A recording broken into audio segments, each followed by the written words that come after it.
Bonjour à toutes et à tous et bienvenue sur Grand Lille TV pour une nouvelle édition du Rendez-vous de l'Écho. Et aujourd'hui, Mathieu Sidro est avec nous. Bonjour. Bonjour Adrien.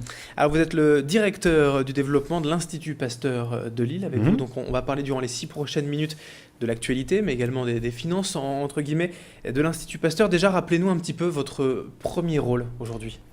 La fondation a un double rôle. Le premier, c'est effectivement la recherche sur les maladies de santé publique. Et le deuxième, c'est la prévention. C'est là notre grande spécificité avec d'autres types de fondations. C'est qu'effectivement, pour nous, être en bonne santé, c'est pas seulement être bien soigné, c'est avant tout éviter d'être malade. Donc bien comprendre les maladies, leur mode de fonctionnement, les prédispositions que chacun peut avoir, et à partir de là, effectivement, pouvoir agir aussi bien en prévention qu'en solution, type vaccination, ou donner des éléments pour la recherche clinique pour qu'elle puisse avancer elle aussi. Faire avancer la recherche, ça forcément on le sait, ce sont des sommes financières considérables. La prévention, la communication également.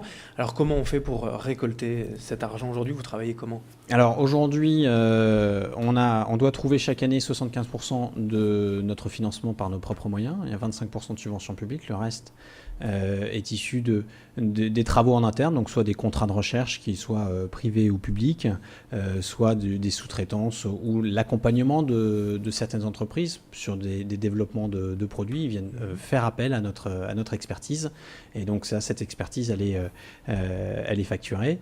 Il n'y a plus du tout d'analyse de l'eau comme c'était le cas il y a quelques années. Donc on est vraiment concentré sur de la recherche et de la recherche appliquée. Et puis évidemment, la générosité du public, c'est important pour nous. On a besoin de tous les donateurs pour pouvoir financer ces travaux, puisqu'aujourd'hui, ces dons publics, ces souscriptions ne permettent pas de financer la totalité des travaux qui sont menés. Alors ces dons, justement, ils ne permettent pas de financer tout ça, mais ils sont combien à peu près? On estime par exemple sur 2012, combien l'Institut Pasteur a reçu? Alors sur 2012, en prenant toute forme de dons, que ce soit des dons particuliers ou mécénat, on est aux alentours d'1,5 million de dons. Il faut savoir que la totalité des dons est affectée à la recherche. C'est très important pour nous. On a un système transparent qui nous permet d'orienter les dons directement sur les comptes recherche sur lesquels les chercheurs vont puiser pour leurs travaux. Aujourd'hui, de toute façon, si les dons ne parviennent plus à, comme vous dites, financer l'essentiel des recherches, est-ce qu'on ne peut pas augmenter les subventions? On n'est qu'à 25%, on ne pourrait pas en avoir un peu plus? C'est une grande question, mais c'est pas à moi de trancher. C'est une politique publique. Vous savez que la raréfaction des fonds publics fait que on est obligé aujourd'hui de se tourner de plus en plus vers le privé.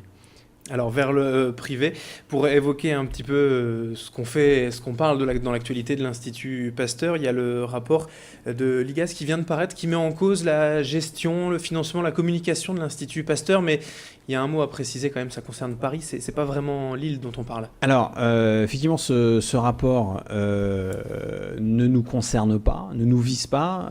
En fait, il faut savoir, vous faites bien de me poser la question, parce qu'il y a la confusion dans la tête de nombreux donateurs.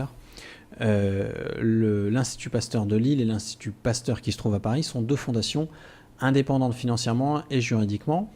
Et comme deux cousins d'une même famille, nous avons le même nom de famille, mais chacun vit sa vie et chacun a son porte-monnaie.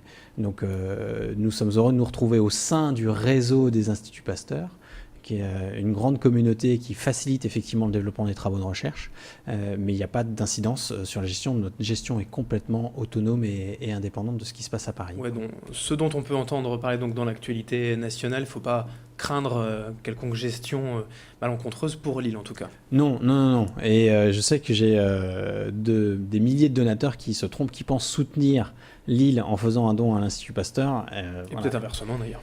Et peut-être inversement, mais c'est vrai qu'il est important de dire que si vous voulez soutenir Lille, c'est à Lille qu'il faut envoyer vos dons.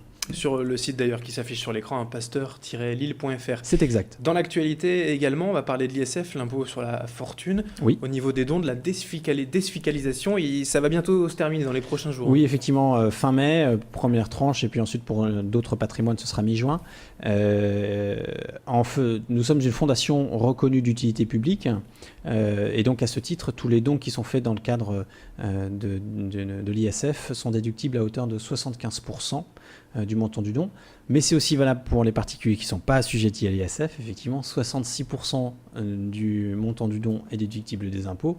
Et aussi pour les entreprises, et là je fais référence à un dossier qui est paru récemment dans Eco 121, de nombreux chefs d'entreprise pensent ne pas avoir assez de moyens pour faire un don, mais chaque don compte, et 60% du montant de leur don, au titre de leur entreprise, sera déduit de leur IS.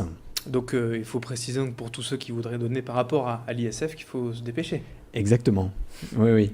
Et nous avons un gros projet qui s'appelle Pasteur 2020, et ils en sauront plus sur le site internet pasteur-lille.fr. Très bien, merci beaucoup Mathieu Sidreau d'avoir été avec nous. Je rappelle donc que vous êtes le directeur du développement de l'Institut Pasteur de Lille. Merci. Et merci à vous de nous avoir suivis sur Grand Lille TV pour ce rendez-vous de l'écho. Restez en notre compagnie dans un instant. L'information continue.